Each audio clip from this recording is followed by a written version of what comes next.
Aquí estamos vivos. Buenos días, buenas tardes y buenas noches a todas y a todos los que participan de este programa en su segunda edición, que consiste en un espacio de buscar la verdad a través del diálogo con líderes del Grupo de Puebla, este grupo de hombres y mujeres libres, progresistas, que fomentan el diálogo, que reflexionan y que sin ninguna reivindicación de un monopolio de la moral, creemos que el progresismo es la respuesta, es el cambio en América Latina. Y por tanto estábamos muy contentos hoy día de tener al expresidente Rafael Correa, a título personal, para mí el presidente del Ecuador, economista, catedrático, en fin, intelectual y uno de los grandes líderes de la América Latina próspera que todos queremos encarnar muy pronto nuevamente. Y también está Gabriela Rivadeneira, expresidente de la Asamblea, refugiada política también en México, gran dirigente, que tuvo distintos cargos, creo que fue gobernadora, entre otras cosas, una gran líder latinoamericana también, que participa de este movimiento que creó junto a muchos, con a la cabeza al presidente Correa, la Revolución Ciudadana. Recuerden, el 10 de julio es el aniversario del Grupo de Puebla. Agradezco a las distintas fundaciones y colectivos que reproducen este programa. Es todos los miércoles en las tardes de los horarios de América del Sur. Y recordar que cada miércoles vamos repitiendo esto con distintos panelistas. La vez pasada fue con el expresidente Evo Morales y con, el presidente Morales y con Carol Proner de Brasil. Simplemente una introducción muy breve. Vamos a estar leyendo algunas preguntas que nos enviaron por Facebook y una pregunta para retornar la conversación que lo quisimos titular hoy día, presidente, Gabriela. Las elecciones son la respuesta, la democracia resuelve los problemas de la democracia, las elecciones son el antídoto frente a otros caminos como la revolución, pero estamos en la democracia representativa y creemos en esa. El hecho es que ahora estamos desafiados por la salud y tanto en Bolivia como en Chile como en Ecuador hay elecciones trascendentales. En Chile, la primera asamblea constituyente de su historia. En el caso de Bolivia, ni más ni menos que la elección presidencial después de un golpe de Estado cívico-militar o militar-cívico, y en Ecuador, país que está encabezado también por un presidente que a título personal calificaría como no solamente de desastroso, sino francamente quizá el peor de los presidentes de América Latina, Lenín Moreno. La pregunta es para el presidente Correa, para Gabriela, y parto contigo, Gabriela, si te parece, ¿deben o no haber elecciones si estamos, en el caso de Chile al menos, por ejemplo, desafiados por el mayor índice de contagio cada 100.000 habitantes, tenemos la misma cantidad de muertes? Suena razonable el discurso de estos tres líderes de derecha, Áñez, Piñera, Moreno. Mire, las elecciones no son la prioridad es cuidar a los muertos. Tiene sentido asumiendo que las elecciones en Ecuador son muy pronto. Por favor, Gabriela Rivadeneira. Gracias, un saludo muy especial, Marco, querido compañero Rafael, y a todos los seguidores. Bueno, muy contenta además de estar próxima a celebrar este aniversario del Grupo de Puebla, un gran esfuerzo realmente que se ha hecho en la región, y felicitarte, Marco, por toda esa articulación que has tenido con todas y todos nosotros. En efecto, creo que América Latina toda se ha visto golpeada con dictaduras, y son dictaduras que hay que tomarlas como tal y en su debida representación. Ahora, el tema de la pandemia ha profundizado o ha radicalizado estas dictaduras, incluso con muestras autoritarias, fascistas, que han puesto en serio riesgo los derechos humanos de los pueblos. No es solamente un tema que partimos de persecución política, de nuevo formato regional de lawfare, sino realmente una construcción de estados dictatoriales, autoritarios, fascistas, que están dañando la vida de los pueblos. Ante eso, la opción obviamente inminente es el tema de un proceso electoral que permita transformar o cambiar las formas de correlación de fuerzas en nuestros países. Sin embargo, claro, ante este absurdo, además acompañado de todo un enmarco de los medios de comunicación corporativistas, nos hacen creer que en efecto la democracia puede quedar a un lado cuando se está hablando de un tema de una crisis provocada por la pandemia y profundizada por los presidentes neoliberales de turno. Entonces, si bien es cierto, es complejo, yo creo que siempre hay alternativas. Hay alternativas para que la gente acuda a decidir. Hay alternativas que deben tomarse con toda la seguridad, etcétera, para cuidar la vida de la gente, Pero qué mejor cuidar la vida de la gente que plantear en las urnas la transformación y el cambio de correlación de fuerzas. La gente en este momento, claro que está muriendo por una pandemia, además pésimamente tratada por países, y lo digo con mucho dolor por el caso ecuatoriano. El presidente Moreno ha sido nefasto con la política frente a la pandemia, pero también la gente está muriendo del hambre. Y en ese marco, cambiar los gobiernos, dar un giro de timón, restituir los estados de democracia, vienen a ser parte fundamental, no solamente en el Ecuador, sino en los países de América del Sur. Presidente Correa, agrego esto, cuando escucho a Gabriela, en Chile se está hablando de gobierno de unidad nacional para evitar las elecciones. ¿Tiene sentido en Ecuador? Tú que fuiste, yo insisto, el mejor presidente del Ecuador, no tengo duda, y probablemente uno de los mejores de la historia de América Latina. Con tu experiencia, ¿tiene sentido ir a elecciones o más bien promover un camino de unidad nacional y por tanto que incluso el correísmo sea cogobierno con este señor Moreno? Me cuesta pronunciar su apellido de tanta rabia que me da su liderazgo. Adelante, presidente. Gracias, Marco, por esta oportunidad. Gracias por tus generosas palabras. Yo no me creo intelectual, es más, me cae mal esa palabra. Creo que todos utilizamos el intelecto, hasta el sencillo obrero que construye una pared, ¿no?, con sus manos. Gracias por tu concepto sobre mi presidencia y sobre mi persona como presidente. Hicimos lo que pudimos y trabajamos día y noche, no por ganar las próximas elecciones, eso es lo que debe aprender la clase política latinoamericana, sino por salir de su desarrollo, 200 años de su desarrollo. ¿Qué más? ¿Cuánto más vamos a esperar? ¿Cuántas generaciones más perdidas para la prosperidad, la dignidad, la justicia, la equidad? Pero algunos pareciera que no tuviesen apuro algunos y solo buscan, como en un vicio, ¿no?, la ludopatía, el vicio del juego político. Esta vez te gano yo, la próxima me ganas tú, y ver quién gana más al otro para las próximas elecciones. Ojalá podamos romper esa política tan mediocre, pensar a largo plazo y los objetivos profundos, trascendentales. Y el objetivo fundamental, sacar a nuestros países de su desarrollo. 200 años ya hemos pasado en su desarrollo. Qué gusto verte, Gabriel. Ojalá no estén muy asustados con el terrible temblor que han tenido. Gabriela también ha tenido que salir del país por la brutal persecución política y el mundo mira a otro lado, en el caso ecuatoriano, ¿no? Si eso sucediera en Venezuela, fuera noticia en todos los titulares, estaría en todos los titulares. Un abrazo a México, nuestra solidaridad. Sabemos lo que es sufrir terremotos. Bueno, y un abrazo a la patria grande y a toda la audiencia. Sobre tu pregunta, mira, lo que indigna, yo creo que la humanidad está pasando la peor emergencia del último siglo. En el caso de Ecuador creo que es la peor emergencia de la historia y lastimosamente nos ha tocado la peor emergencia de la historia con el peor gobierno de la historia.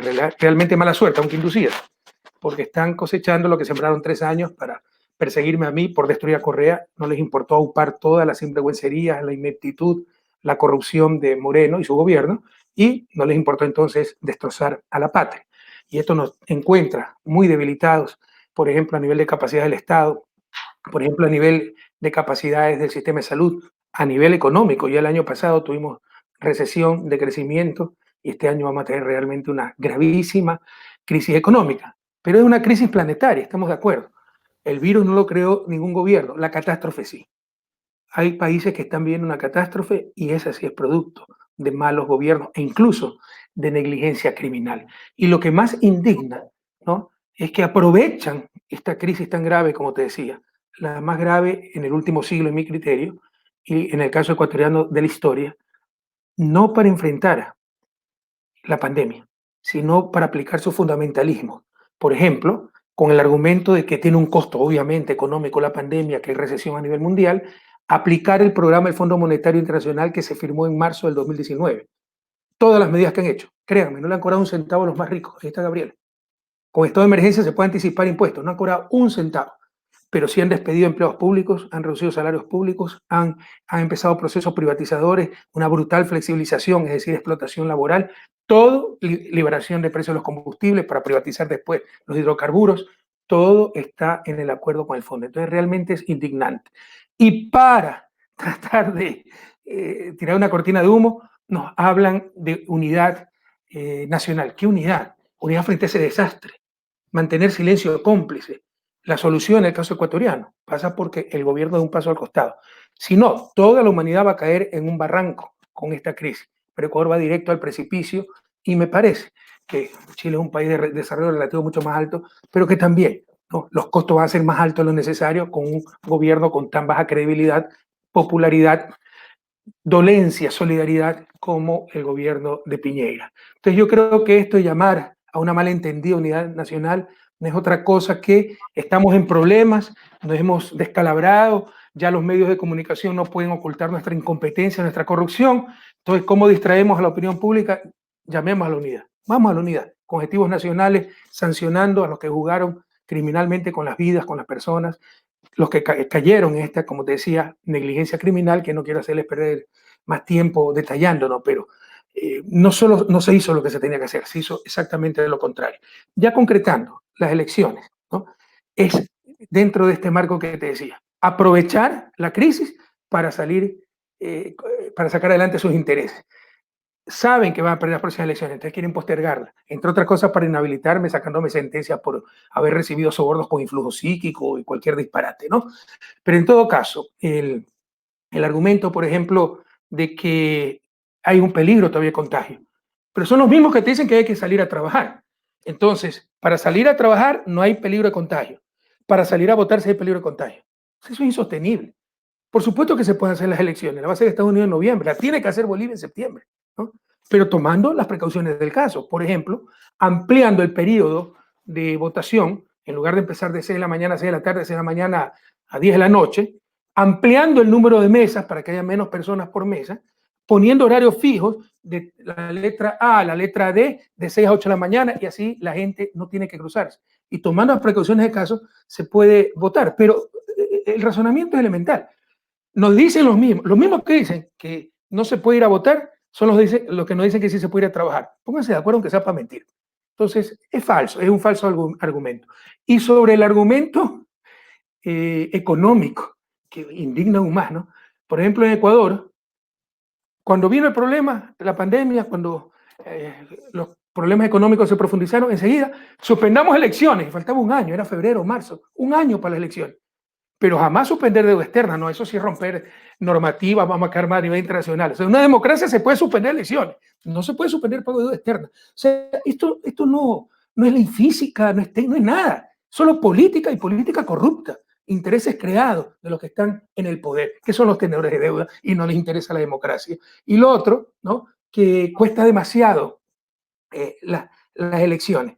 Por supuesto, siempre una buena dictadura tal vez ahorra más plata en elecciones, ¿no? Pero si no damos prioridad a eso, ¿a qué damos prioridad? Entonces yo creo que es una falacia esto de que por la pandemia y por los problemas económicos hay que suspender las elecciones. Tan solo ciertos regímenes que se encuentran en graves problemas, se encuentran en 5 o 6% de apoyo popular, de credibilidad, saben que van a ser derrotados por la fuerza progresista, quieren ganar tiempo para eliminar de otras maneras a esa fuerza progresista, no derrotando en las urnas, sino metiendo presos a sus dirigentes, eliminando sus partidos políticos, es decir, con paquetazos, tapetazos, como decimos en Ecuador también, amarres debajo de la mesa, formas antidemocráticas de tratar de eliminar al adversario político.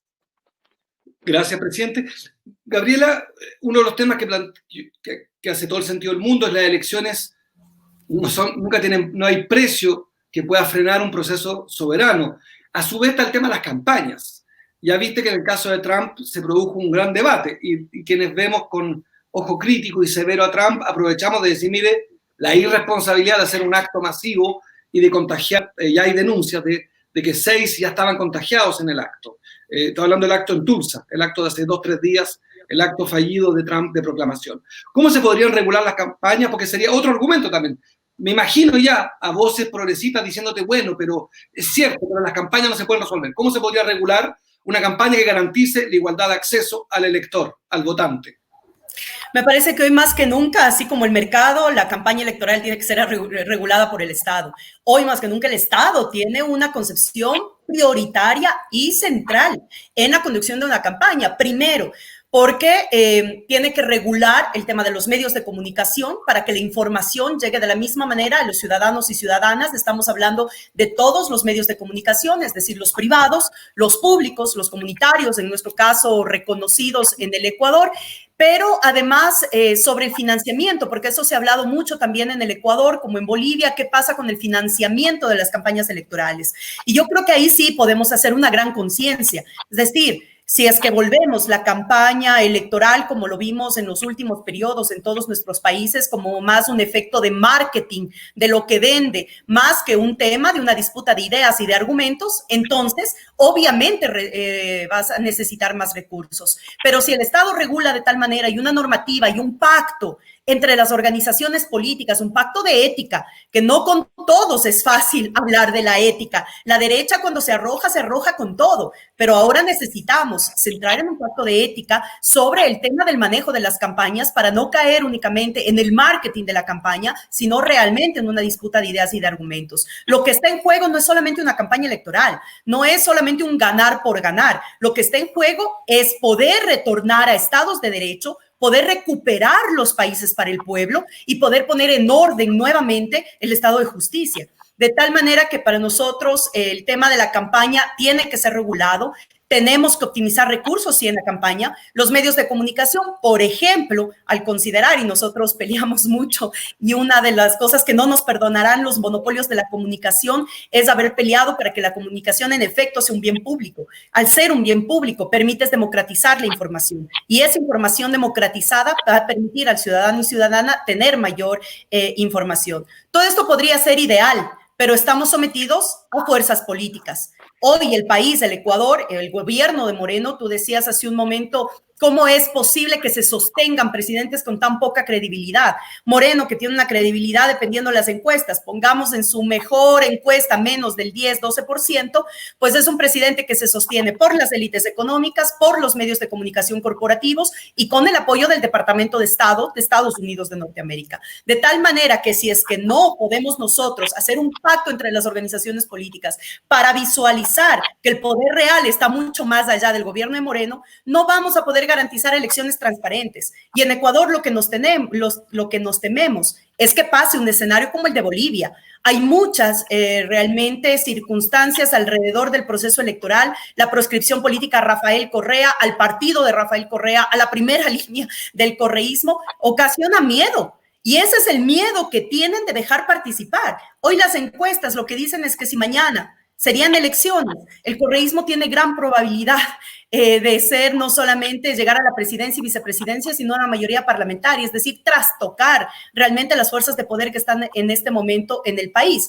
Y han tratado, y si me permitan aquí solamente un minuto, han tratado además, no esto hoy, sino desde noviembre del 2017, cuando marcamos una ruptura con el gobierno de Moreno, nos arrebataron Alianza País, estamos hablando de noviembre del 2017, nos arrebataron Alianza País, enero 2018 nos negaron inscribirnos como Revolución Ciudadana, abril 2018 nos negaron inscribirnos como Revolución Alfarista, junio 2018 nos niegan el casillero como acuerdo nacional con el que habíamos recogido en 47 días 500,000 de firmas para la inscripción, y ya a pocas semanas, a 2 semanas antes de cerrar proceso electoral para las seccionales, logramos hacer una alianza con Compromiso Social y hoy pretenden también arrebatarnos Compromiso Social.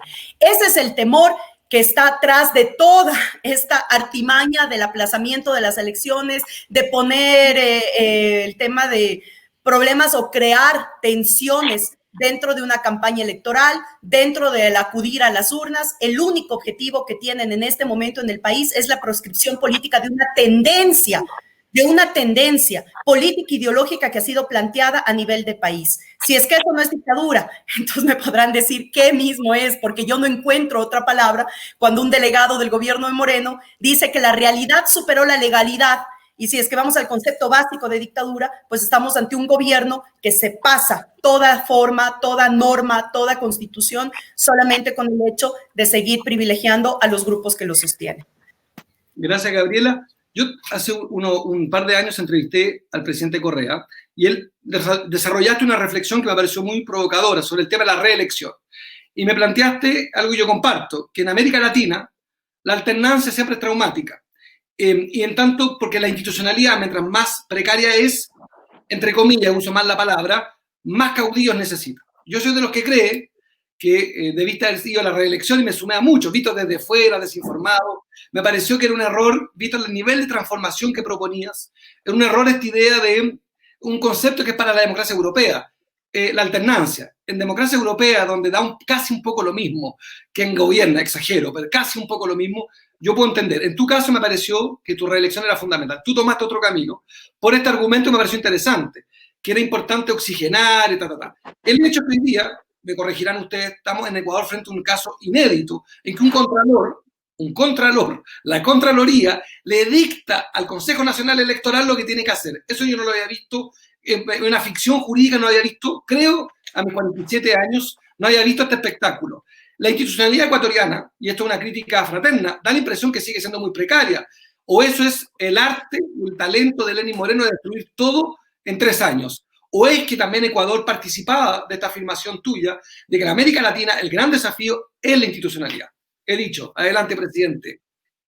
Sí, es la institucionalidad, pero institucionalidad para el bien común, porque podemos tener institucionalidad para tener los 200 años subdesarrollados y que dominen unas cuantas élites. Institucionalidad explícita e institucionalidad implícita, lo que hace poco en un debate con Alicia Barzanaya llamó, y lo ha utilizado varias veces ese concepto, la cultura del privilegio.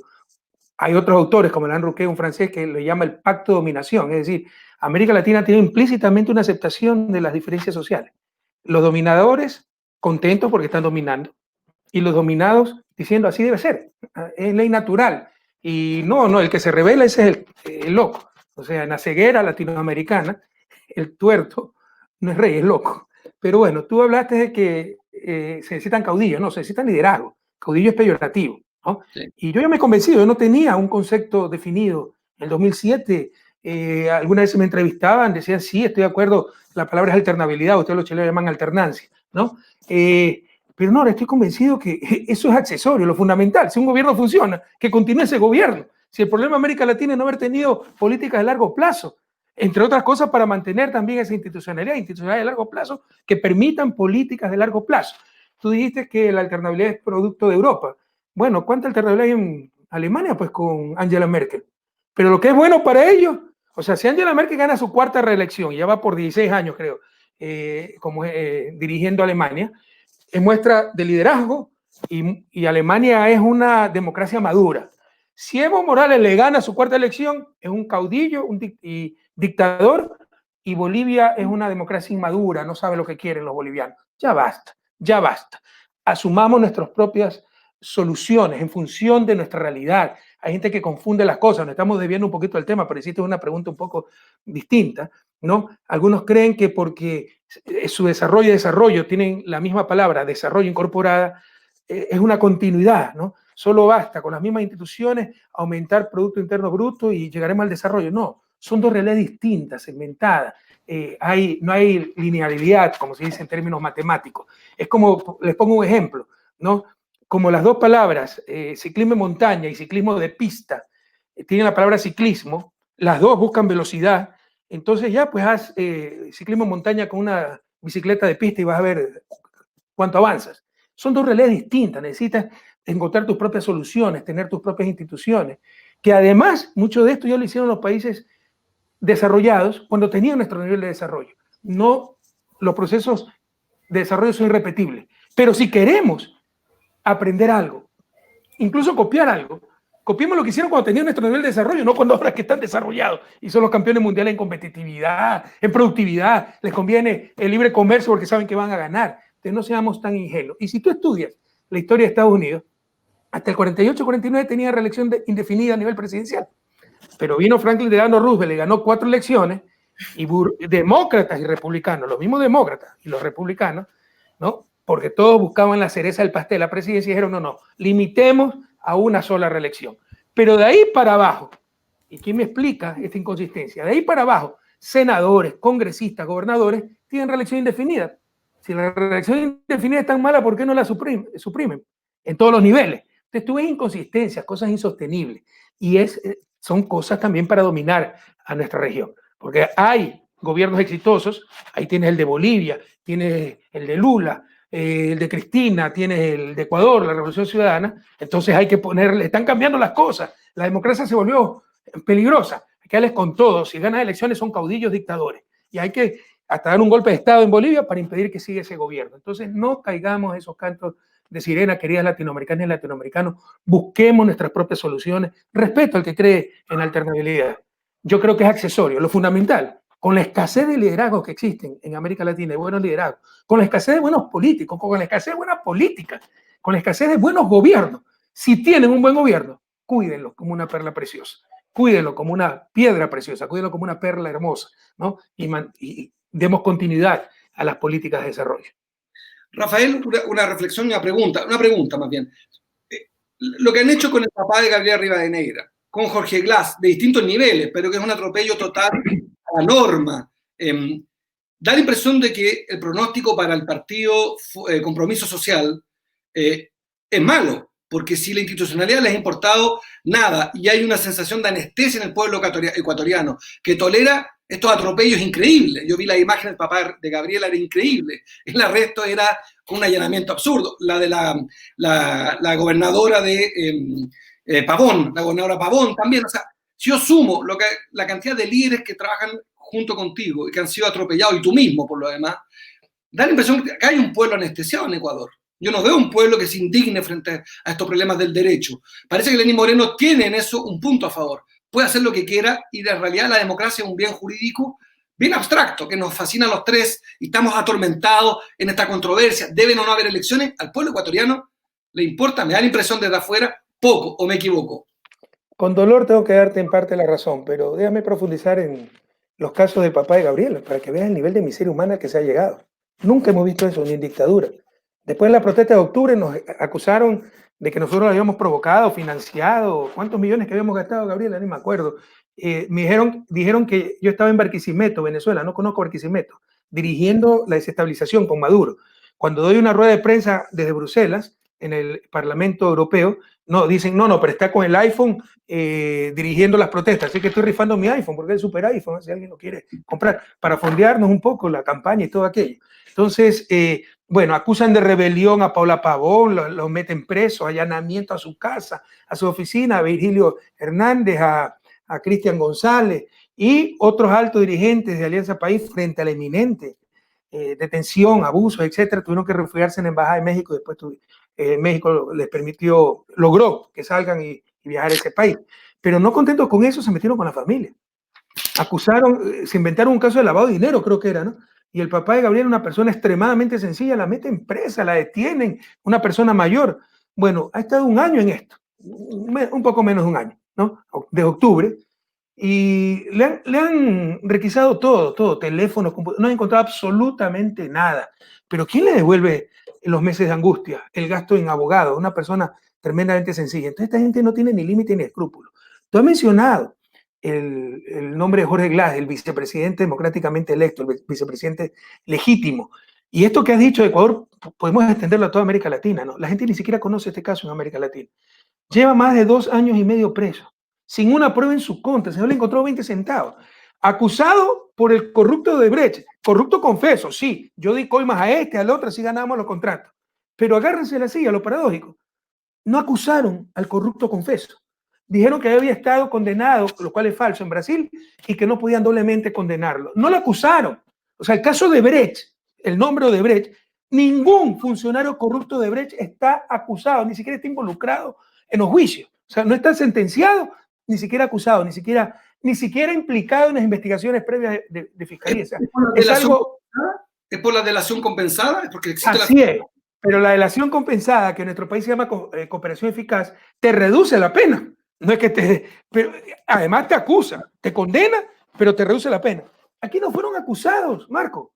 Latinoamericanos no fueron acusados. El caso soborno que se acaban de inventar para inhabilitarme a mí, donde no ha existido soborno, donde me ponen como autor inmediato por influjo psíquico, que yo tenía influjo psíquico sobre mis colaboradores para que reciban sobornos que no han existido. Pero el soborno es un delito de doble vía. Hay el cohechado y el cocheador. El cocheador son empresarios que ni conozco, pero también sobre ellos he tenido influjo psíquico. O sea, son cosas cantinflescas, ¿no? Pero hay indiferencia en América Latina, hay indiferencia del mundo. Yo vivo en Europa, tengo contacto con el mundo diplomático y ni siquiera saben lo que está pasando en Ecuador, en Bolivia, porque los embajadores no informan. La nueva orientación de la diplomacia es defender los intereses del país que represento, de sus empresas transnacionales. Entonces, si a la empresa española va bien en Ecuador, no importa que haya una dictadura. Y así retrocedemos como civilización. Pero en todo caso, tú me decías bueno, era el caso del papá de Gaby, el caso de Jorge y la indiferencia de la gente. con dolor te digo, ha habido mucho de eso. Y el gran pecado, no solo en América Latina, yo creo que de la humanidad, y lo dice el Papa Francisco, la indiferencia. Cuando este tipo nos traicionó y nos empezó a perseguir, incluso gente nuestra, no tan cercana, a ellos sí les dolía, pero que simpatizaban, Correa fue un buen presidente, un buen gobierno, le dio becas. No es problema de ellos, es problema entre ellos, no hay problema. Es contra Correa. Hoy, que han destrozado el país se volvió a ser el país de la alegría, el país ejemplo en América Latina, el jaguar lo llamaban de América Latina, ejemplo de todo lo bueno. 2009 nos pusieron como ejemplo de cómo enfrentar la epidemia H1N1. Ahora nos ponen de ejemplo de cómo no enfrentar la pandemia del coronavirus. Entonces, convirtieron a Ecuador en una película de terror y de tragedia. Ahora se dan cuenta, porque están sufriendo en carne propia, ¿no?, las consecuencias de haber permitido, de haber aceptado durante 3 años un tipo que demostraba y un gobierno que demostraba su falta de escrúpulos, su incapacidad. Y hoy lloramos lágrimas de sangre. Ojalá que esta durísima experiencia nos enseñe a vencer la indiferencia, a entender que la injusticia contra un ser humano es la injusticia contra toda la humanidad. Nunca más, queridos jóvenes, sobre todo que me están escuchando, la indiferencia. Con dolor te tengo que decir, sí ha habido mucho de eso. Gracias. Quiero recordar a todas las que están sumando ahora que estamos en el programa Diálogos de Cambio, este programa socrático en que a través del diálogo buscamos una parte de la verdad en el Grupo de Puebla con los líderes de Puebla, fundadores de este grupo de reflexión y acción progresista en América Latina. Gabriela, a mí me da la impresión, sumando lo que dice Rafael, de que la gran derrota de la izquierda es la educación. Nos acomplejamos, a mi juicio, fuimos buenos estudiantes de economía y abandonamos el debate educacional. Y por eso tenemos los pueblos que tenemos también, que votan por Bolsonaro contra Lula, que se anestesian en Ecuador. En Chile, por suerte, desde octubre, da la impresión que el pueblo se despertó. Y yo sostengo que los ministerios de educación progresistas tendrán algún día que dar una explicación de qué hicieron con la educación cuando fuimos gobierno. Eso es otra reflexión. Pregunto lo siguiente, Gabriela. Yo, para ser provocador, tengo la impresión que la Revolución Ciudadana hoy día tiene una gran fuerza electoral y política y social en el Ecuador. Pero claramente da la impresión también que lo compite palmo a palmo con otra derecha, que es la derecha que corregirá de Lazo y compañía. Yo creo que Lenín Moreno, en su cálculo lógico, que viene desde los romanos, los griegos, lo que va a hacer es impedir que ustedes compiten y prefiere, creo yo, a la derecha que a ustedes. ¿Cuál es el plan para ustedes si, por ejemplo, el Contralor logra disolver la inscripción en el derecho a participar de Compromiso Social y otros pequeños partidos? ¿Qué hace la Revolución Ciudadana? ¿Qué hacen el equipo de ustedes? ¿Protestan? ¿Apoyan a Lazo? ¿Buscan el mal menor? ¿Cuál es el camino? Bueno, gracias, Marco. Y me parece, voy a empezar por lo puntual.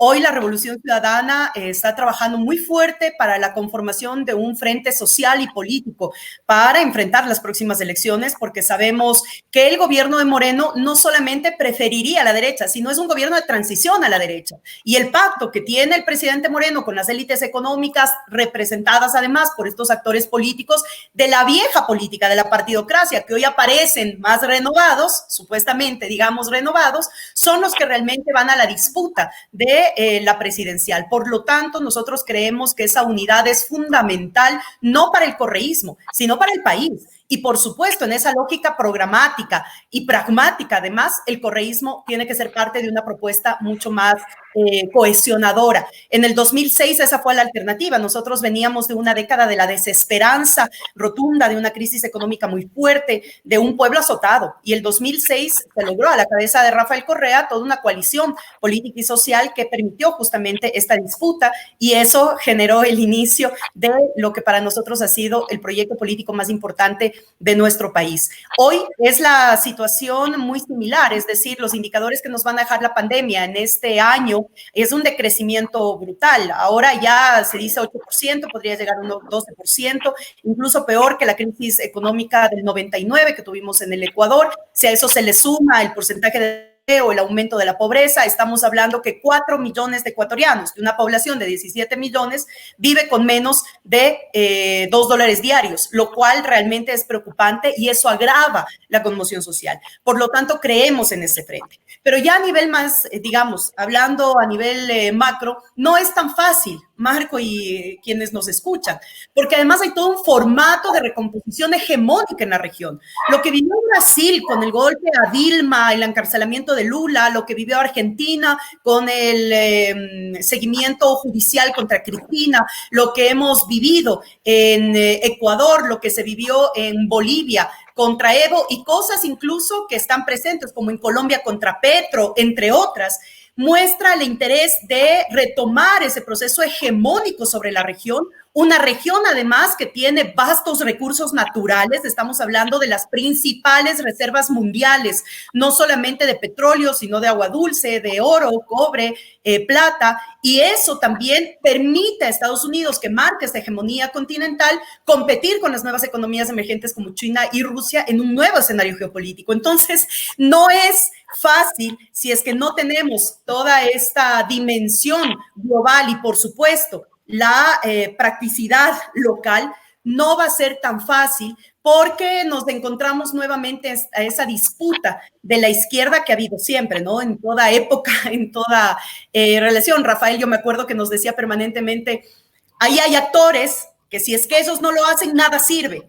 Y la historia ha dado la razón. Muchos que se consagraban como puros de izquierda, pues son los que han sido amanuenses de la política más nefasta neoliberal en nuestro país. Hoy hay un brote nuevo de dirigentes, de organizaciones sociales, de nuevas movilizaciones que me parece importante irlas analizando, pero sí hay que llegar a una lógica con una madurez política mucho más fuerte para saber que lo que está en riesgo es el país, la patria, la mayoría del pueblo ecuatoriano y que ante eso necesitamos obviamente una gran cohesión social y política para el 2021. En ese marco, si es que nos llegaran a quitar compromiso social, que sería un punto más dentro de las ilegalidades que ha cometido el gobierno de Moreno frente al correísmo, pues este frente será la alternativa para realmente enfrentar las próximas elecciones presidenciales y parlamentarias.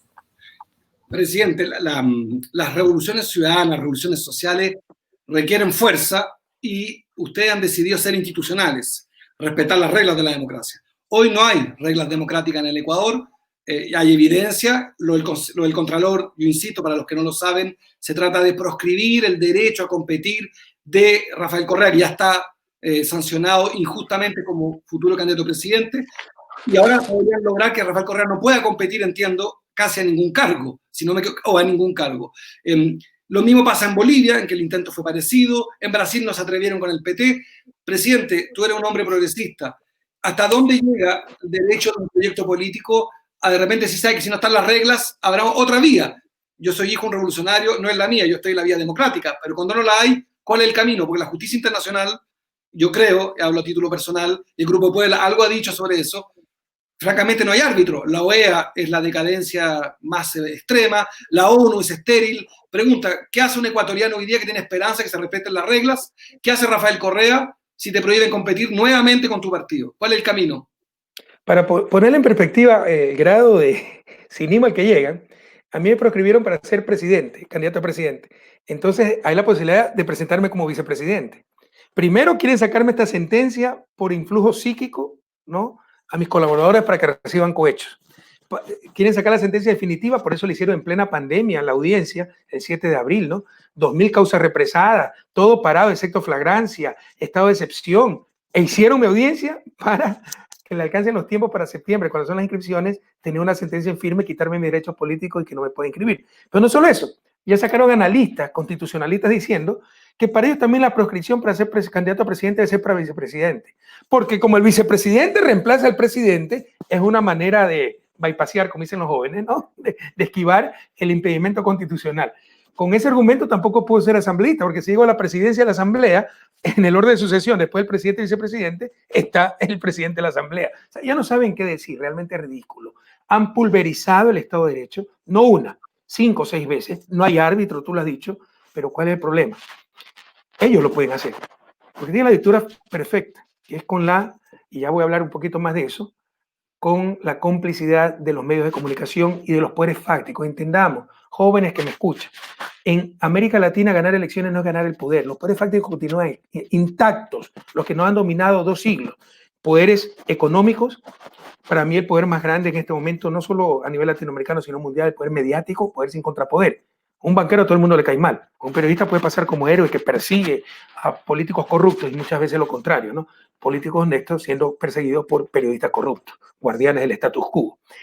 Hay poder militar, nuestras Fuerzas Armadas son tremendamente reaccionarias, los altos oficiales formados en Washington, poderes religiosos, ¿no? Poder social, lo que te decía el pacto de dominación, la gente acepta, sí, que el coloradito, el que tiene un nombre medio extranjero, difícil de pronunciar, blanquito, ojos claros, ese es el que debe dominar, ¿no? Son privilegiados, son predestinados para eso. Entonces, hay que acabar con esos prácticos, pero es un proceso y lo tenemos que hacer dentro del marco institucional, cambiar ese marco institucional que no nos ha servido, pero desde dentro del marco constitucional. Eso es extremadamente difícil y hay una izquierda torpe que no lo entiende. Y se lo tiene que hacer con poder popular, pero formar poder popular tampoco es de la noche a la mañana. Tú mencionaste educación. No hay que caer en el reduccionismo, con todo cariño, Marco. O sea, la crítica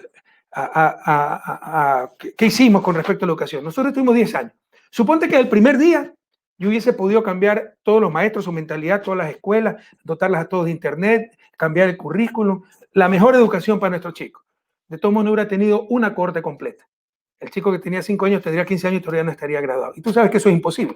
Cuando llegamos ni siquiera estaba la plantilla completa de profesores, solo había 2/3 de los profesores en la planta central porque 1/3 era contratado por los mismos padres de familia, por el gobierno local, como estaba abandonada totalmente la educación. Entonces, estos son procesos que toman décadas y son tremendamente frágiles y no lo entiende cierta izquierda que se pone a criticar todo, el checklist, y si fallaste en una cosa, fallaste en todo, y eso le sirve pretexto para unirse contra los verdugos de nuestro pueblo, con los verdugos de nuestros pueblos. Entonces, pero suponiendo que logremos una mejor educación, no es suficiente. La democracia se fundamenta en esa formación. Sin gente formada no funciona la democracia. Sin gente con pensamiento crítico, sin gente que pueda procesar la información. Pero lo segundo es esa información. Sin buena información tampoco funciona la democracia. ¿Qué es la democracia? La opinión pública, expresada por medio de elecciones periódicas y de otras formas también, de manera más permanente. ¿Qué opinión pública vas a tener si en lugar de información tienes manipulación? Y obviamente eso viene de los medios de comunicación. Mientras América Latina no resuelva la cuestión mediática, no tendremos verdadera democracia, ¿no? Una buena prensa es vital para la democracia, yo lo creo así. Una mala prensa es mortal para esa misma democracia. Y la prensa latinoamericana no es mala, es recontramala.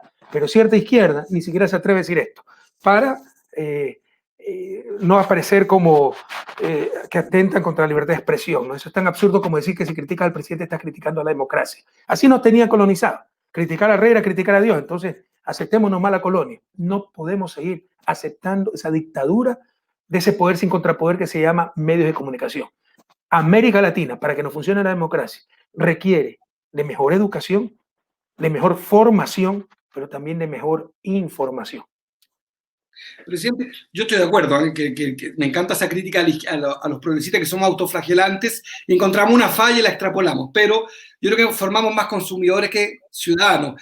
Eso vale, yo estoy de acuerdo contigo, en 10 años no alcanza, pero la televisión pública en Ecuador tiene que menos de una década. Debe tener que 10 años la televisión pública. No ya la están deshaciendo, eliminaron la empresa de medios públicos, lo van a privatizar todo eso. A ese nivel se ha llegado. La pregunta que le hago a los dos un poco es, ustedes tienen las ideas, el progresismo en América Latina tiene la idea, tienen los votos, yo creo que las elecciones son sobre el cambio, deberíamos recuperar el poder, pero en Bolivia, por la vía golpista, están logrando impedir incluso, igual que contigo, el derecho a competir de Evo Morales, a ti también. ¿Qué queda? Entonces pareciera que el camino entonces es la revolución, porque por la vía democrática lo que nos queda simplemente es lamentarnos de que no se cumplen las leyes y una cierta anestesia. Digo, yo creo que hay una anestesia en los pueblos respecto a la democracia, no respecto a la economía. Protestan los chilenos por más derechos, pero la democracia me da la impresión que está muy devaluada. ¿Cuál es la secuencia en Ecuador, Rafael? ¿Qué viene, Gabriela? Les proscriben el partido, ¿qué hacen? A los nosotros hacer lo que podamos, hacer lo que tenemos que hacer. Y bueno, hemos cumplido, hicimos lo posible. Pero le queda al pueblo ecuatoriano despertar. O sea, porque atentado más grande a la democracia que un contralor, que además un contralor absolutamente ilegítimo. Al contralor anterior lo votaron por corrupto. Bueno, este fue 6 años por el brazo derecho del contralor corrupto. No se enteró de nada. Lo votaron por el caso de Brecht, huyó del país. ¿no? Porque había firmado los acuerdos a favor, exonerando de todo a la responsabilidad de Odebrecht. En realidad el que firmó fue este, ¿no? Firmó 6 de 10 informes, si la memoria no me falla. Está involucrado en corruptela, su sobrino está preso por lavado de dinero en Estados Unidos, su hermano también tiene denuncias de ser el testaferro que le lava el dinero a Celi, era vinculado a Abdalá Bucarán, ¿te acuerdas? Funcionaba Abdalá Bucarán, ese presidente nefasto que tuvimos, lo más corrupto de la historia ecuatoriana. O sea, terrible, pero mantienen ahí para perseguirnos. Y no solo eso, se arroga funciones, o sea, que el contralor se meta a dirimir quién es partido político, no. ¿Sabes cómo lo hizo? Dije contando las firmas y que nos faltaban 11.000 firmas. O sea, el Partido Compromiso Social fue fundado en el 2016. 4 años después de ganar 3 elecciones y obtener centenas de miles de firmas, lo quieren eliminar porque le faltan 11.000 firmas. Si fuera cierto y fuera ese dictamen de autoridad competente, lo lógico es complete la firma, no es el pretexto para eliminarlo. Pero además lo dice el Contralor.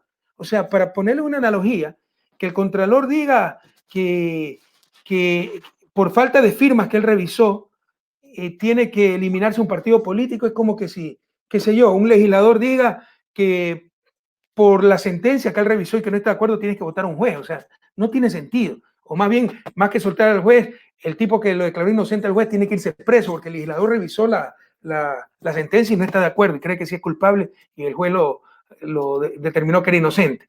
No solo eso, el antecedente que se siente es nefasto, porque si hoy puede eliminar contra toda la ley, la Constitución, las cuestiones políticas electorales son de responsabilidad exclusiva del Consejo Nacional Electoral y Tribunal Contencioso Electoral. Pero si hoy un contralor puede decir, si no elimina este partido porque yo revisé las firmas, lo destituye a todos ustedes, ¿no?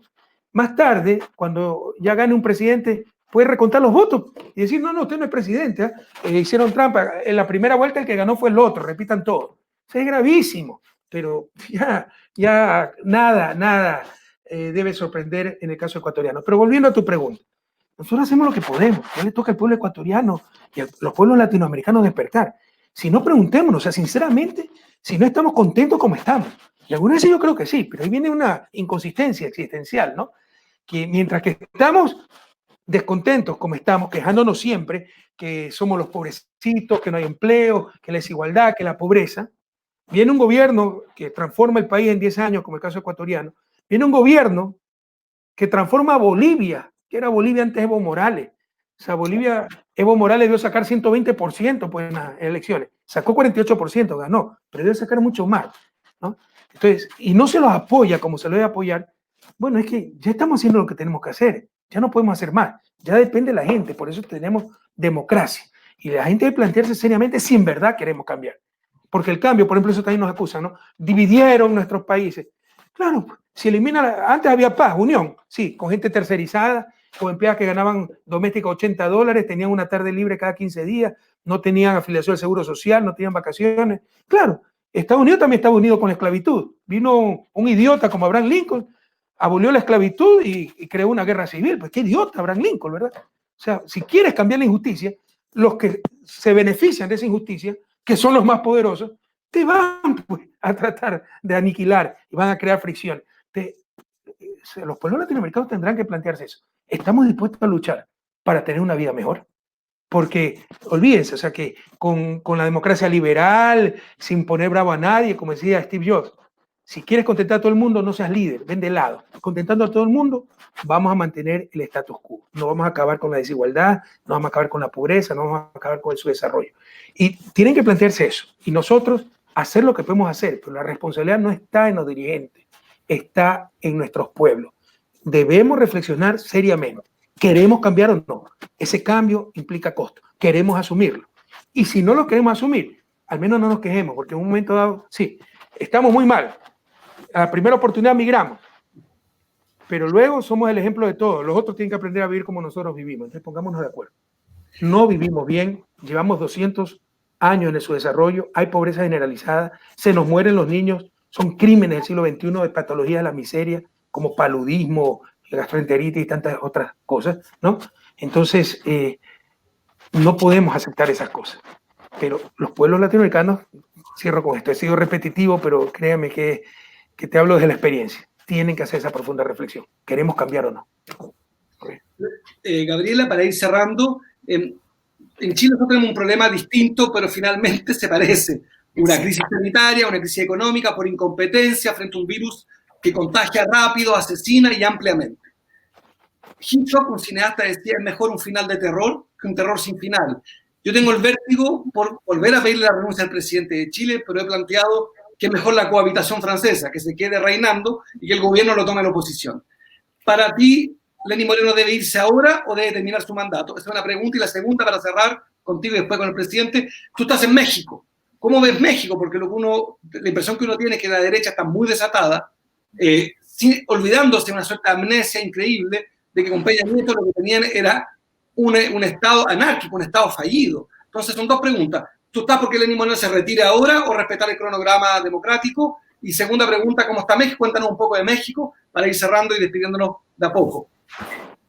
Me parece que en octubre propusimos, y parte de esa propuesta costó mi proceso judicial de incitación que tengo levantado en Ecuador, propusimos en octubre que era la oportunidad, en efecto, de cambiar esa correlación de fuerzas antes de empezar esta caída al barranco al que nos ha sometido el gobierno del presidente Moreno y del vicepresidente Otto Sonneujosna. Yo creo que octubre fue esa oportunidad, no que tuvimos, insisto, el correísmo, sino toda una corriente popular de recuperar su patria. Sin embargo, pasó. Y ahora estamos a pocos meses de empezar un proceso electoral. Por eso es que creemos que ahora la disputa es justamente en ese marco, en el marco de esa disputa de ideas, de una conciencia de clase incluso. Yo creo que si algo hicimos, Marco, en la primera década del siglo XXI en los países del sur del continente, fue justamente romper ese hito de la supuesta división entre democracia y revolución que nació a raíz de la caída del muro. Es decir, ahí cuando se instauró esta idea de la democracia liberal, se instauró como protección de una clase política naciente que instauró justamente las instituciones burguesas que todavía tenemos todas y todos nosotros en nuestros países. Cuando nosotros llegamos justamente al gobierno, lo que logramos, o a los gobiernos de la parte sur del continente, lo que logramos fue romper esa división absurda entre democracia y revoluciones. Y yo afirmo que nuestras revoluciones se fortalecieron en democracia y que las democracias, por supuesto, se fortalecieron con nuestras revoluciones. Nunca, como decía Cristina, nuestros gobiernos se parecieron tanto a sus pueblos porque estaban de manera permanente construyendo con sus pueblos. Y hoy yo creo que también mucho de esa conciencia cimentada en esa década existe en nuestros pueblos y por eso es la confianza también que tenemos en los pueblos para retomar la conducción política popular y nacional que son las propuestas de nuestros gobiernos. Por lo tanto, esa es lo que creo dentro del Ecuador y creo que por eso hay que apostarle ahora a esa confrontación electoral.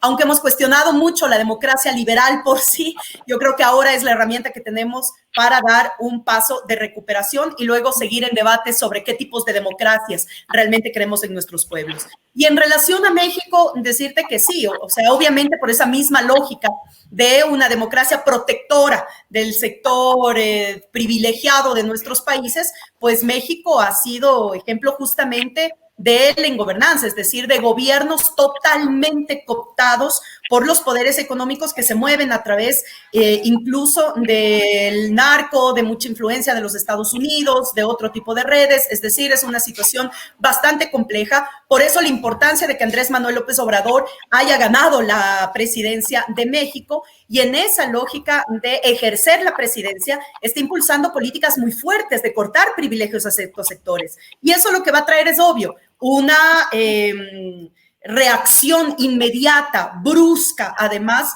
de parte de ese sector de las élites económicas en el manejo de los medios de comunicación, que no es nuevo en México, ya lo dijo Rafael, es parte de toda esta lógica continental, pero México históricamente, así como México como Colombia, han sido donde más se han concentrado el poder de los medios en las elecciones o en la conducción política de los países. Entonces yo creo que ahora Andrés Manuel López Obrador acá en México está instaurando un modelo realmente interesante, no es fácil, es muy difícil realmente implementarlo aquí en México. La pandemia ha golpeado como ha golpeado todas las economías. Sin embargo, yo creo que la diferencia es que lo han asumido desde Estado, que hay información permanente, que hay transparencia de la información y que hay un plan paralelo de reactivación económica también, que me parece que en muchos de nuestros países no se los tomó en cuenta. De tal manera que, bueno, una valoración con mucho respeto además al país que nos ha acogido. Yo creo que es una oportunidad histórica que tiene México y el gobierno de Andrés Manuel para poder marcar una ruta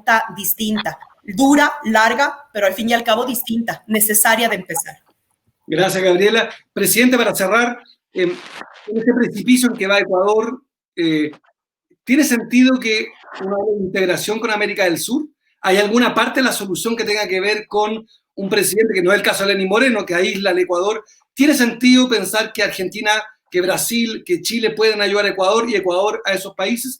¿Tiene sentido en este precipicio sanitario hablar de integración, o a esta altura es tan grave que lo que importa simplemente en Ecuador resolver los problemas de Ecuador? Mira, no quiero parecer como negativo y peor obsesivo por mi postura frente al gobierno, que todos la conocen. Hemos sido víctimas de este gobierno, pero trato siempre de guardar la objetividad, la honestidad intelectual, y trato siempre de ser optimista, y creo que soy una persona optimista, de naturaleza optimista, pero también soy realista. La situación de Ecuador es muy grave, y Ecuador va directo a un precipicio, no se puede ir hasta la dolarización. Lo que tú me preguntas, la acción colectiva regional, la integración, no solo hubiera sido útil, hubiera sido extremadamente útil, extremadamente deseable, yo diría indispensable. En el 2009 existía UNASUR. UNASUR tenía Consejo de Salud de UNASUR y el Instituto de Salud de Río de Janeiro. Apenas se supo de la epidemia H1N1, se reunieron los ministros de salud en Río de Janeiro y tuvimos una estrategia regional contra el virus y lo hicimos muy bien. Ahora, ¿qué hizo Perú? Movió sus tanques a la frontera para que no pasen los ecuatorianos contaminados. O sea, movieron tanques para combatir el virus. O sea, da pena ver lo que han hecho en tan poco tiempo con América Latina, pero por supuesto que con la integración esto hubiera marchado de mucho mejor manera. Por ejemplo, Argentina produce respiradores. ¿Cuántos países? México también acaban de crear respiradores.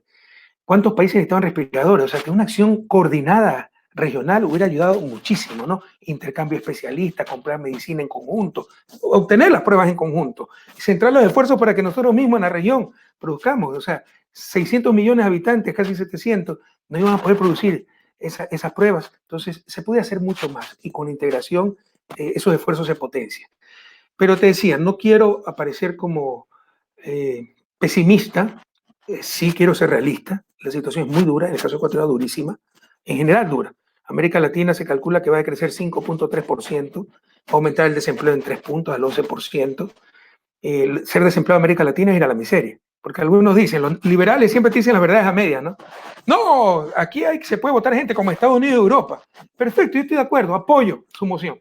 Siempre y cuando le paguen por los subsidios de desempleo que se pagan en Europa y en Estados Unidos. Pero quieren votar gente en países donde no hay subsidio de desempleo. Y en los pocos que lo hay, que son 12 de 34 países, 33, son incipientes, como en el caso ecuatoriano, lo creamos nosotros, pero faltaba desarrollarlo mucho. Entonces te dicen medias verdades que son dobles mentiras. Vamos a tener 3% más de desempleados en América Latina.